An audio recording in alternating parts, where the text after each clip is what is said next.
నమస్కారం. నేటి వార్తలు చదువుతున్నాయి శ్రీ 9వ తరగతి. ముఖ్యాంశాలు. ప్రధాని Guinness book of record. Telangana రాష్ట్ర కేబినెట్ల సమావేశంలో కాళేశ్వరం కమిషన్ నివేదికపై ప్రధానంగా చర్చ. ఓవర్ టెస్ట్ క్రికెట్ మ్యాచ్లో Siraj magic, Bharat thrilling victory. వార్తల వివరంగా. భారత ప్రధాని నరేంద్ర మోదీ నిర్వహించిన పరీక్ష పే చర్చా కార్యక్రమంలో ఒకే నెలలో 3,53,00,000 మంది నమోదవ్వడంతో గిన్నిస్ బుక్ ఆఫ్ రికార్డు ఘనతను సాధించాడు. తెలంగాణ రాష్ట్ర ముఖ్యమంత్రి శ్రీ రేవంత్ రెడ్డి అధ్యక్షతన నిన్న హైదరాబాద్లోని డాక్టర్ బిఆర్ అంబేద్కర్ సచివాలయంలో జరిగిన రాష్ట్ర కేబినెట్ సమావేశంలో ప్రధానంగా ఇటీవల జస్టిస్ పిసి ఘోష్ కమిషన్ సమర్పించిన నివేదికపై ప్రధానంగా చర్చ జరిగింది. కమిషన్ నివేదికపై అసెంబ్లీలో చర్చ జరిగిన తర్వాత నిర్ణయం ప్రకటిస్తామని సీఎం తెలిపారు.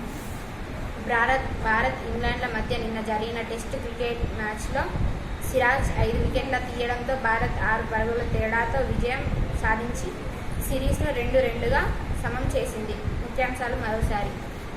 ప్రధాని Guinness book of record. Telangana రాష్ట్ర కేబినెట్ సమావేశంలో కాళేశ్వరం కమిషన్ నివేదికపై ప్రధానంగా చర్చ. ఓవర్ టెస్ట్ క్రికెట్ మ్యాచ్లో Siraj magic, Bharat thrilling victory. నేటి వార్తలు ఇంతటితో సమాప్తం. తిరిగి రేపటి వార్తల్లో కలుసుకుందాం. నమస్కారం.